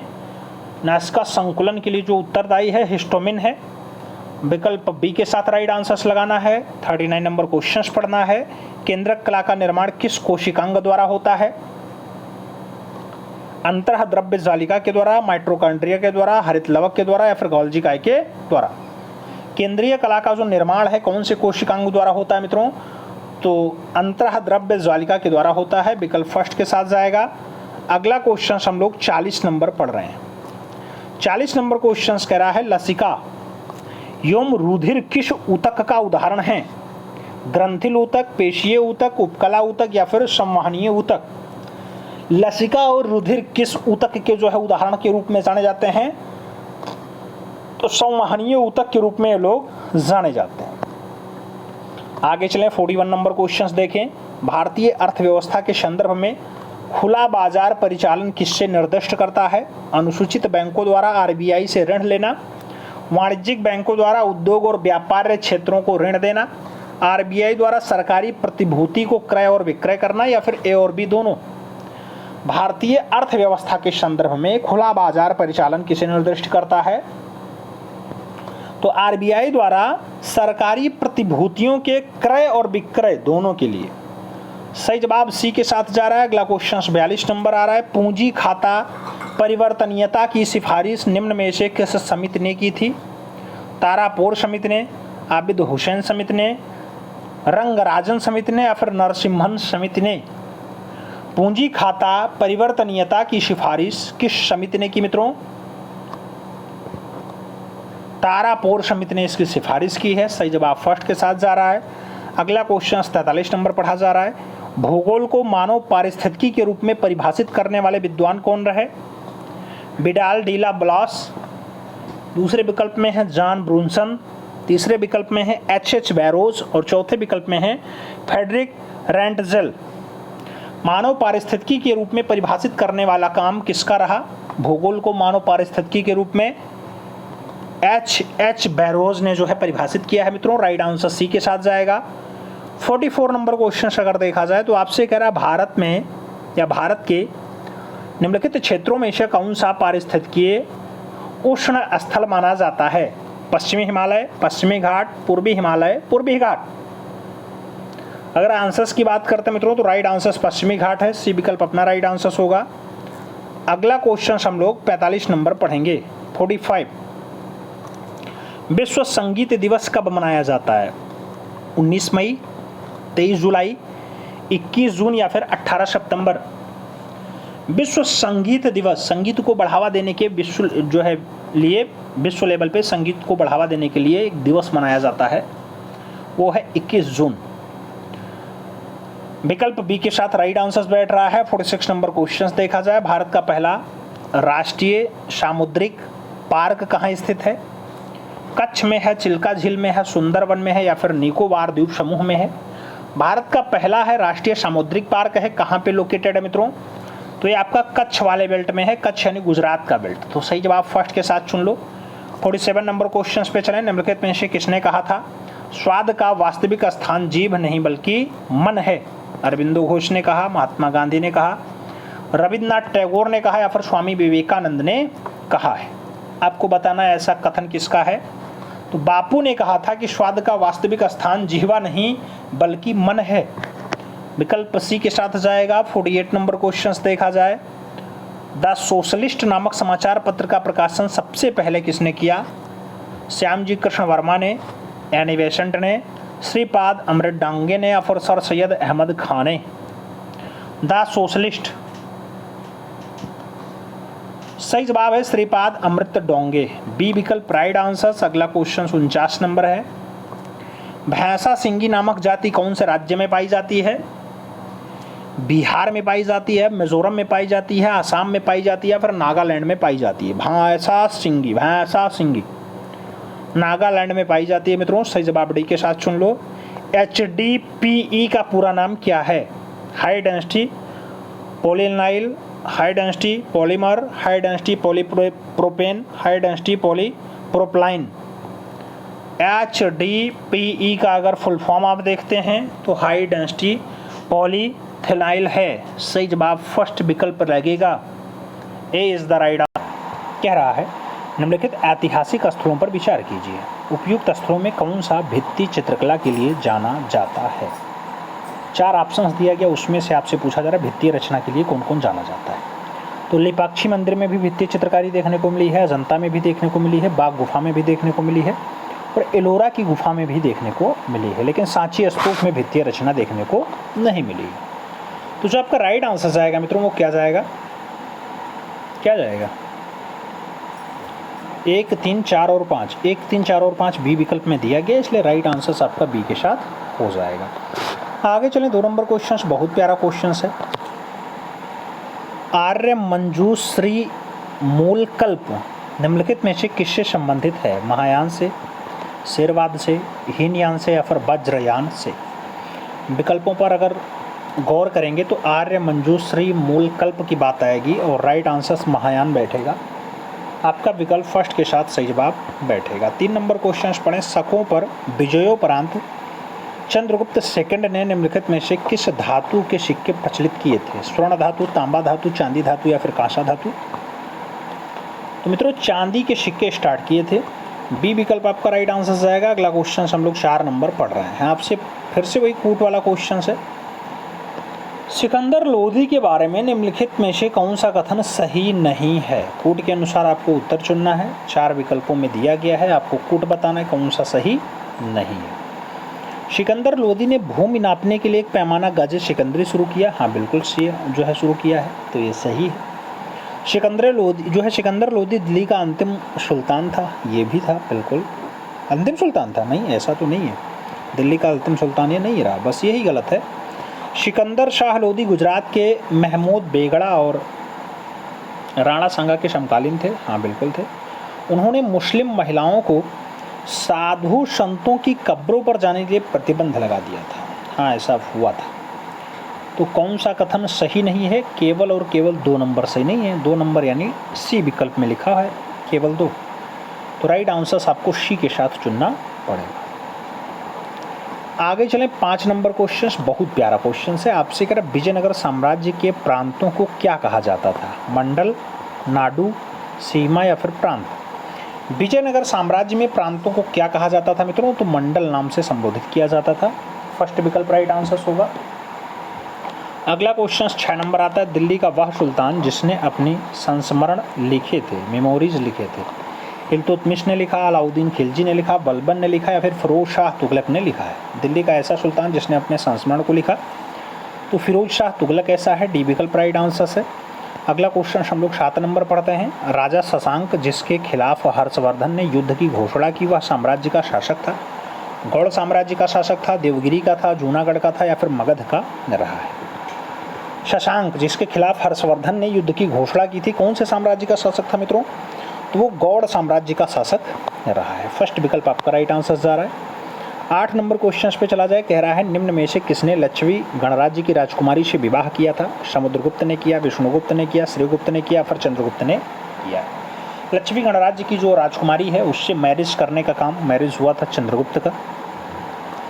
डी के साथ सही जवाब चुनना होगा। अगला क्वेश्चन हम लोग 9 नंबर पढ़ेंगे। निम्नलिखित में से कौन सा कथन सही नहीं है? सभी विकल्पों पर आप गौर करें। नदी डेल्टा के संदर्भ में कौन सा कथन सही नहीं है मित्रों? तो नदी डेल्टा के संबंध में कौन सा कथन सही नहीं जाएगा? एक डेल्टा का निर्माण तब होता है जब नदी धीमी गति से बहने वाले जल निकाय जैसे समुद्र या झील से मिलती है। बिल्कुल सही है। नील नदी का डेल्टा विश्व का सबसे बड़ा डेल्टा, बस यही गलत है। पहला सही है, दूसरा गलत है। और कह रहा है कौन सा कथन सही नहीं है? तो केवल 2 नंबर सही नहीं है, यानी सी विकल्प आपको गोला करना होगा। आगे चलें, 10 नंबर क्वेश्चन आता है। आपसे कह रहा है चटगांव शस्त्रागार पर हमले के दौरान कौन क्रांतिकारी महिला की मृत्यु हो गई थी? प्रतिलता वाड़ेदार, कामिनी देवी, कल्पना दत्ता या फिर शांति घोष? चटगांव शस्त्रागार पर हमले के दौरान कौन क्रांतिकारी महिला की जो है मृत्यु हो गई? तो प्रीतिलता वाड़ेदार की मृत्यु हुई थी। विकल्प आपका फर्स्ट के साथ जाएगा। अगला क्वेश्चन हम लोग 11 नंबर पढ़ेंगे। स्वतंत्रता आंदोलन के क्रांतिकारी आतंकवादियों का पहला महत्वपूर्ण साहसिक कार्य बर्रा डकैती का स्थान कहाँ था? मुंबई था, पूर्वी बंगाल था, पंजाब था या फिर मद्रास प्रेसिडेंसी रहा है? बर्रा डकैती की अगर बात आती है मित्रों, बर्रा डकैती का जो जुड़ाव रहा वो पूर्वी बंगाल रहा। तो सी विकल्प आप राइट आंसर चुनना। अगला क्वेश्चन हम लोग 12 नंबर पढ़ेंगे। पूछा गया 1765 ईस्वी में दीवानी प्रदान किए जाने के बाद ब्रिटिश सबसे पहले किस पर्वतीय जनजाति के संपर्क में आए थे? कुकी, टिप्पराह, खासी या फिर गारो? 1765 में दीवानी प्रदान किए जाने के बाद ब्रिटिश सबसे पहले किस पर्वतीय जनजाति से संपर्क साधते हैं? तो खासी जनजाति से जो है जुड़ाव लगाते हैं। बी विकल्प आपका राइट आंसर होगा। अगला क्वेश्चन हम लोग 13 नंबर पढ़ेंगे। 13 नंबर क्वेश्चन आपसे क्या कह रहा है? निम्नलिखित में से किस एक ने युद्ध के समय भारत की रक्षा के कानून के प्रावधानों को, जिसे वर्ष 1915 में पंजाब में गदर के विरुद्ध प्रयोग किया गया था, शांति के समय भी जारी रखना चाहा था? लॉर्ड कार्माइकल ने, लॉर्ड हार्डिंग द्वितीय ने, सर रेजिनाल्ड्स क्रैकॉल्ड ने या फिर विलियम बेंटिक ने? तो ऐसा किसने किया था मित्रों? ऐसा हार्डिंग सेकंड ने किया था। तो सही जवाब हार्डिंग सेकंड लगा लो। सी विकल्प अपना राइट आंसर बना लो। आगे चला जाए, 14 नंबर क्वेश्चन आता है। 14 नंबर प्रश्न आपसे क्या कह रहा है? महात्मा गांधी द्वारा 1940 में प्रारंभ किए गए व्यक्तिगत सत्याग्रह के तीसरे सत्याग्रही कौन बनते हैं? राजेंद्र प्रसाद बनते हैं, जवाहरलाल नेहरू बनते हैं, विनोबा भावे बनते हैं या फिर ब्रह्मदत्त बनते हैं? अगर सही जवाब की बारी आती है तो डी विकल्प आपका राइट आंसर जाएगा, Brahmadatt. D is the right answer बनाना होगा। और आगे चला जाए 15 नंबर क्वेश्चन अपने स्क्रीन पे ये रहा, प्रश्न संख्या 15। पूछा गया वर्ष 1932 ईस्वी में निम्नलिखित में से एक आदेश पारित करके अखिल भारतीय कांग्रेस समिति को गैर कानूनी करार दे दिया गया। वह आदेश है, कौन सा आदेश है? गैर कानूनी संघ अध्यादेश था, शक्ति कानून का उल्लंघन था, कार्यपालक अधिकार अध्यादेश था, या फिर वायसराय का विशेष आदेश रहा है। विकल्पों पर अगर गौर करें तो राइट आंसर फर्स्ट के साथ जाएगा, गैर कानूनी संघ अध्यादेश राइट आंसर बैठेगा। फर्स्ट विकल्प हम राइट आंसर सुनेंगे। अगला क्वेश्चन अपना 16 नंबर आएगा। आपसे पूछा गया 73वां संविधान संशोधन कब लागू हुआ?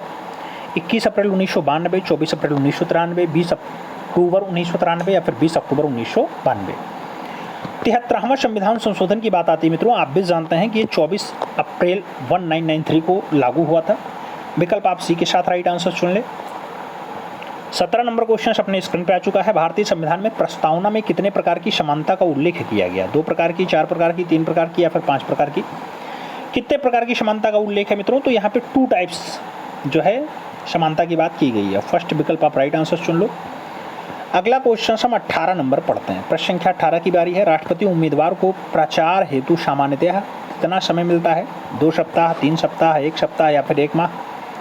राष्ट्रपति उम्मीदवार को प्रचार हेतु सामान्यतः कितना समय दिया जाता है मित्रों? तो 2 सप्ताह का टाइम दिया जाता है। फर्स्ट विकल्प राइट आंसर होगा। 19 नंबर क्वेश्चन पढ़ें। किस अनुच्छेद में शहरी स्थानीय निकायों से संबंधित 18 कार्यों की सूचना दी गई? अनुच्छेद 243W, अनुच्छेद 243Q, अनुच्छेद 243T या फिर अनुच्छेद 243R? शहरी स्थानीय निकाय से संबंधित 18 कार्यों की सूची कहाँ दी गई है मित्रों? तो अनुच्छेद 243W में दी गई है। विकल्प फर्स्ट के साथ जाएगा। 20 नंबर क्वेश्चन देखा जाए, आपसे कह रहा भारत में संपत्ति के अधिकार की क्या स्थिति है? यह एक विधिक अधिकार है जो केवल नागरिकों को प्राप्त है, यह विधिक अधिकार है जो किसी व्यक्ति को प्राप्त है, यह मूल अधिकार है जो केवल नागरिकों को प्राप्त है, या फिर यह ना मूल अधिकार है ना ही विधिक अधिकार? संपत्ति के अधिकार की स्थिति अगर देखा जाए तो यह विधिक अधिकार है जो किसी भी व्यक्ति को प्राप्त है। बी विकल्प आपका सही जवाब जाएगा। अगला क्वेश्चन 21 नंबर पे चलेंगे। आपसे कह रहा निम्नलिखित में से कौन सी 1919 के भारत सरकार अधिनियम की विशेषता नहीं है? विकल्पों पर अगर गौर किया जाए मित्रों तो केंद्र में द्विशासन विधानसभा, ये 1919 से नहीं संबंधित है। कह रहा है कौन सी विशेषता नहीं है? नहीं है। सभी विकल्पों पर गौर करिएगा। केंद्र में द्विसदनात्मक विधानमंडल की बात है, हाँ है। विधानसभा में निर्वाचित बहुमत होना चाहिए, ये भी है। विधान परिषद को बजट पर संकल्पित पारित करने का अधिकार दिया गया है, ये भी है। और सिखों को सांप्रदायिक प्रतिनिधित्व दिया गया है, यही सही जवाब होगा। तो डी विकल्प आप राइट आंसर चुन लो। अगला क्वेश्चन हम 22 नंबर देखते हैं। 22 निम्नलिखित में से डाटाडाट एक कायांतरित शैल नहीं है। सैंडस्टोन नहीं है, संगमरमर नहीं है, स्लैट नहीं या फिर वाडाजाइट नहीं है। कौन एक कार्यांतरित शैल नहीं है? कायांतरित शैल की अगर बात आती है मित्रों, सैंडस्टोन सही जवाब बनाओ। फर्स्ट विकल्प राइट आंसर जाएगा। 23 नंबर क्वेश्चन पे चला जाए। रायमोना राष्ट्रीय उद्यान भारत के किस राज्य में स्थित है? आसाम में है, मध्य प्रदेश में है, कर्नाटका में है, फिर हिमाचल प्रदेश में है? रायमोना राष्ट्रीय उद्यान, रायमोना राष्ट्रीय उद्यान भारत के कौन से राज्य में स्थित है मित्रों? तो ये असम प्रांत में है। फर्स्ट विकल्प अपना राइट आंसर जाएगा। 24 नंबर क्वेश्चन पे हम लोग चलें तो कह रहा है पृथ्वी के चुंबकत्व के लिए डाटाडाट उत्तरदायी है। मेटल, क्रस्ट, बाह्य कोर या फिर आंतरिक कोर? पृथ्वी के चुंबकत्व के लिए कौन उत्तरदायी है मित्रों? तो यहाँ पे बाह्य कोर उत्तरदायी है। बी विकल्प सही जवाब जाएगा। 25 नंबर क्वेश्चन पे चला जाए। कह रहा है निम्नलिखित पर विचार कीजिए और उपरोक्त बांध या बांधों में से कौन कृष्णा नदी पे स्थित है? विकल्प आपके सामने है। नागार्जुन सागर कृष्णा नदी पे ही है। क्या अलमाटी है? तो अलमाटी भी कृष्णा नदी पर ही है। इडुक्की नहीं है, अमरावती भी नहीं है। तो बांध कौन सा कृष्णा नदी पे होगा? केवल 1 और 3, यानी फर्स्ट विकल्प आपका यहाँ पे राइट आंसर बैठेगा। 26 नंबर पे चलते हैं। आपसे पूछा गया निम्नलिखित में से किसकी बीमा रैखिक संवेग की बीमा के समान होती है? ऊर्जा, प्रतिबल, आवेग या फिर कार्य? किसकी बीमा रैखिक संवेग के बीमा के समान होती है मित्रों? तो ये है आवेग। विकल्प आपका बी के साथ जाएगा। 27 नंबर क्वेश्चन पढ़ा जाए। कह रहा है एक तरंग के लिए आवर्तकाल द्वारा विभाजित तरंग दैर्ध्य किसके बराबर होता है? आवृत्ति के बराबर होता है, तरंग वेग के बराबर होता है, आयाम के बराबर होता है या फिर कालांतर के बराबर होता है। एक तरंग के लिए आवर्तकाल द्वारा विभाजित तरंग दैर्ध्य किसके बराबर होता है? तो ये तरंग वेग के बराबर होता है। सी विकल्प आप राइट आंसर चुन लो। अगला क्वेश्चन 28 नंबर देखा जाए। आपसे कह रहा है वोल्टेज को स्थिर रखते हुए यदि अधिक लैंप को एक श्रृंखला परिपथ में रखा जाता है तो परिपथ के समग्र धारा पर क्या प्रभाव पड़ता है? घटता है, कोई प्रभाव नहीं पड़ता है, बढ़ता है या फिर पहले बढ़ता है फिर घटता है? वोल्टेज को स्थिर रखते हुए यदि अधिक लैंप को एक श्रृंखला परिपथ में रखा जाता है तो परिपथ के समग्र धारा पर कौन सा प्रभाव पड़ेगा मित्रों? तो समग्र धारा पे वो घट जाएगा। सही जवाब फर्स्ट के साथ चुन लो। अगला क्वेश्चन 29 नंबर आता है। पूछा गया निम्नलिखित में से कौन सजातीय युग्म है? CH4, C2H4 या CHHO और CH3CHO। दूसरा विकल्प दिया गया CH3OH और CH3CHO और चौथा विकल्प दिया गया C2H5OH और CH3OCH3। इसमें से बताना है सजातीय युग्म कौन सा है। विकल्पों पर आप गौर करते हैं तो CHO और CH3CHO सेम है। विकल्प आप यहाँ सजातीय युग्म में सी के साथ चुनेंगे। सी इज द राइट आंसर बनेगा। आगे चलें। 30 नंबर क्वेश्चन आता है। पूछ लिया गया रदरफोर्ड का अल्फा कण प्रकीर्णन प्रयोग हेतु खोज के लिए उत्तरदायी है? परमाणु केंद्रक के रूप में, प्रोटॉन के रूप में, इलेक्ट्रॉन के रूप में या फिर न्यूट्रॉन के रूप में? रदरफोर्ड का अल्फा प्रकीर्णन किसकी खोज के लिए उत्तरदायी है मित्रों? तो परमाणु केंद्रक के लिए उत्तरदायी है। फर्स्ट विकल्प अपना राइट आंसर जाएगा। 31 नंबर क्वेश्चन पे चले। निम्न में से कौन सी धातु ठंडे जल के साथ हाइड्रोजन गैस निकालती है? तांबा है, पोटेशियम है, सोना है, एल्यूमिनियम है। कौन सी धातु ठंडे जल के साथ हाइड्रोजन गैस निकालती है? तो ठंडे जल के साथ हाइड्रोजन निकालती है पोटेशियम। विकल्प आपका सी के साथ जाएगा। और आगे चलें। 32 नंबर आता है। पूछ लिया गया मित्रों पॉली एक्रिनोनाइलाइट का औद्योगिक स्तर पे क्या नाम है? आर्लॉन है, मेलोमाइन है, डेक्रोन है या फिर बेकेलाइट है? पॉलीएक्रिलोनोट्राइल का जो औद्योगिक स्तर पे नाम लिया जाता है वो होता है एक्रिलेन या ऑर्लून। सही जवाब फर्स्ट के साथ चुन लो। आगे 33 नंबर क्वेश्चन आता है। फुफ्फुस गुहा में भरे तरल को क्या कहा जाता है? फुफ्फुस वाष्रण को नम और चिपचिपा बनाने का कार्य करता है। ये फुफ्फुस वाष्रण को घर्षण मुक्त रखता है, फेफड़ों की सुरक्षा करता है या फिर यकृत की सुरक्षा करता है? फुफ्फुस गुहा में जो भरा तरल है उसका कार्य क्या है मित्रों? तो फुफ्फुस गुहा में जो भरा तरल है वो घर्षण मुक्त रखता है, इसलिए उसका कार्य है फुफ्फुस वातावरण को जो है घर्षण मुक्त रखना। विकल्प बी के साथ राइट आंसर चुन लो।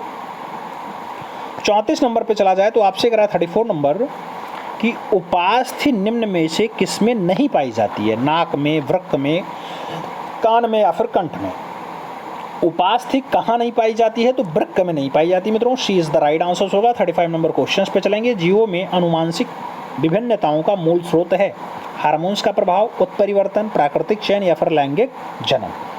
जीवों में अनुवांशिक विभिन्नताओं का जो मेन स्रोत है, मूल स्रोत है, वो लैंगिक जनन है। विकल्प अपना डी के साथ जाएगा। D is the right answer चुना जाए। अगला क्वेश्चन 36 नंबर देखा जाए। पूछा जा रहा है उपास्थि में पाई जाने वाली प्रोटीन है? कार्डियन है, कार्टिलेजिन है, ओशिन है या फिर आइसिन है? उपास्थि में पाई जाने वाली प्रोटीन है। उपास्थि में पाई जाने वाली जो प्रोटीन है मित्रों वो कॉन्ड्रेन सही जवाब है। फर्स्ट विकल्प आपका राइट आंसर जाएगा। अगला क्वेश्चन 37 नंबर आता है। निम्न में से कौन सा एक कशेरुकीय का उत्सर्जन अंग नहीं है? फेफड़ा, यकृत, त्वचा और हाइपोटोपैंकियास। कशेरुकी का जो है उत्सर्जन अंग से जुड़ाव नहीं है, तो कशेरुकी का जो उत्सर्जन अंग नहीं है वो आपका हेप्टोपैंक्रियाज है। सही जवाब डी के साथ चुन लो। अगला क्वेश्चन 38 नंबर देखा जाए मित्रों। 38 नंबर क्वेश्चन आपसे कह रहा है जोंक को संघ एनेलिडा में रखा गया है क्योंकि उसका शरीर लंबा होता है, उसका शरीर चपटा होता है, उसका शरीर वास्तविक रूप से विखंडित होता है, या फिर उसमें एक चूसक अंग होता है। एनेलिडा में रखा गया, काहे के लिए एनेलिडा में रखा गया? उसका शरीर वास्तविक रूप से विखंडित होता है। विकल्प सी के साथ जाएगा। अगला क्वेश्चन 39 नंबर आता है। 39, निम्नलिखित कथनों में से कौन सा कथन सही है? विकल्पों पर गौर करें। प्रोकैरियोटिक कोशिका में केंद्रक होता है, ऐसा बिल्कुल नहीं है। वनस्पति और जंतु दोनों ही कोशिकाओं में कोशिका कला होती है, हाँ ये होता है। यूकैरियोटिक कोशिका में माइटोकॉन्ड्रिया और क्लोरोप्लास्ट नहीं पाए जाते हैं, ऐसा नहीं है। राइबोसोम्स केवल यूकैरियोटिक कोशिका में उपस्थित होता है, ये भी नहीं है। सही जवाब जाएगा वनस्पति और जंतु दोनों ही कोशिकाओं में कोशिका कला होती है। बी विकल्प राइट आंसर बनेगा। अगला क्वेश्चन 40 नंबर पढ़ा जाए। आपसे कह रहा है पौधे एवं जंतु में कार्बोहाइड्रेट किस रूप में संचित होते हैं? क्रमशः सेलुलोज और ग्लूकोज में, क्रमशः स्टार्च और ग्लाइकोजन में, क्रमशः स्टार्च और ग्लूकोज में, या फिर क्रमशः सेलुलोज और ग्लाइकोजन में। पौधे और जंतु में कार्बोहाइड्रेट कौन से रूप में संचलित होते हैं मित्रों? तो आप भी जानते हैं कि स्टार्च और ग्लाइकोजन के रूप में पाए जाते हैं। बी विकल्प अपना राइट आंसर जाएगा। अगला क्वेश्चन हम लोग 41 नंबर देखेंगे। 41 नंबर क्वेश्चन है, जवाबित का संबंध किससे था? राज्य के कानून से था, मनसब प्रणाली को नियंत्रित करने वाले कानून से था, टकसाल से संबंधित कानून से था, या फिर कृषि से संबंधित कर से रहा है? जवाबित की अगर बात आती है, जवाबित का जो संबंध है मित्रों राज्य के कानून से है। विकल्प फर्स्ट के साथ जाएगा। 42 नंबर क्वेश्चन देखा जाए। 42 आपसे कह रहा है विकेंद्रीकरण प्रणाली की सिफारिश किसने की थी? जेपी कृपलानी ने की, सिराज गोपालाचारी ने की, बलवंत राय मेहता ने की, या फिर अशोक मेहता ने की है? विकेंद्रीकरण प्रणाली की जो सिफारिश होती है मित्रों किसके द्वारा की जाती है? बलवंत राय मेहता के द्वारा। तो बी विकल्प अपना राइट आंसर होगा। अगला क्वेश्चन 43 नंबर देखा जाए। नीलगिरी और अन्नामलाई पहाड़ियों के बीच स्थित दर्रा है, थाल घाट है, भोर घाट है, पाल घाट है, या फिर गोरम घाट है? नीलगिरी और अन्नामलाई पहाड़ियों के बीच जो दर्रा होता है मित्रों उसे पालघाट दर्रा कहा जाता है। विकल्प बी के साथ राइट आंसर बनेगा। अगला क्वेश्चन 44 नंबर आएगा। 44 नंबर क्वेश्चन कह रहा है गुवाहाटी से चंडीगढ़ तक मानसूनी वर्षा की प्रवृत्ति क्या होती है? अनियमित प्रवृत्ति, हासमान प्रवृत्ति, वर्धमान प्रवृत्ति, या फिर चक्रीय प्रवृत्ति? गुवाहाटी से चंडीगढ़ तक मानसूनी वर्षा की जो प्रवृत्ति होती है मित्रों वो क्या होती है? हासमान प्रवृत्ति होती है। विकल्प आपका सी के साथ जाएगा। 45 नंबर क्वेश्चन देखा जाए। प्रथम भारतीय महिला सैन्य स्काई ड्राइवर कौन है? शीतल महाजन राणे हैं, अनामिका शर्मा है, मंजू हैं, या फिर श्वेता परमार हैं?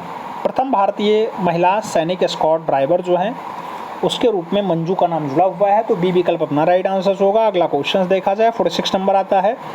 निम्नलिखित में से किस उद्योगपति को भारत का इस्पात पुरुष कहा जाता है? लक्ष्मी मित्तल हैं, जमशेद जे ईरानी हैं, ओम प्रकाश जिंदल हैं, या फिर अनिल अग्रवाल हैं?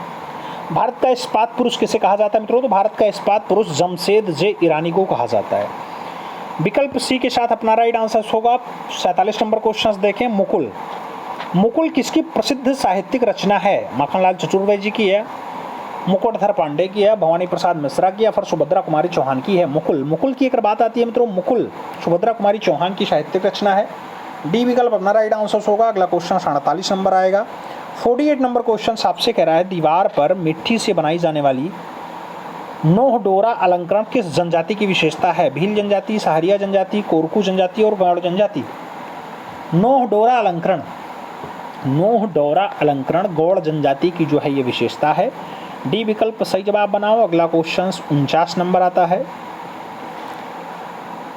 हिंडसर्नबुर्ग प्रतिवेदन निम्नलिखित में से किससे संबंधित है? अमेरिका भारत परमाणु समझौता से, चीन भारत युद्ध 1962 से, ब्रिक्स देशों का आविर्भाव से, या फिर मध्य एशियाई परमाणु हथियार मुक्त क्षेत्र संधि से? हेंडरसन ब्रुक्स प्रतिवेदन अगर पूछा जा रहा है मित्रों तो याद रखिएगा चीन और भारत युद्ध 1962 से इसका संबंध है। बी विकल्प राइट आंसर चुनो। 50 नंबर क्वेश्चन देखा जाए। सूचना की सार्वभौमिकता पहुंच के लिए अंतर्राष्ट्रीय दिवस कब मनाया जाता है? 28 सितंबर को, 30 सितंबर को, 29 सितंबर को, या फिर 1 अक्टूबर को? सूचना की सार्वभौमिकता पहुंचाने के लिए अंतर्राष्ट्रीय दिवस मनाया जाता है तो 28 सितंबर को मनाया जाता है। फर्स्ट विकल्प आपका राइट आंसर होगा। ए विकल्प आप सही जवाब बनाओ।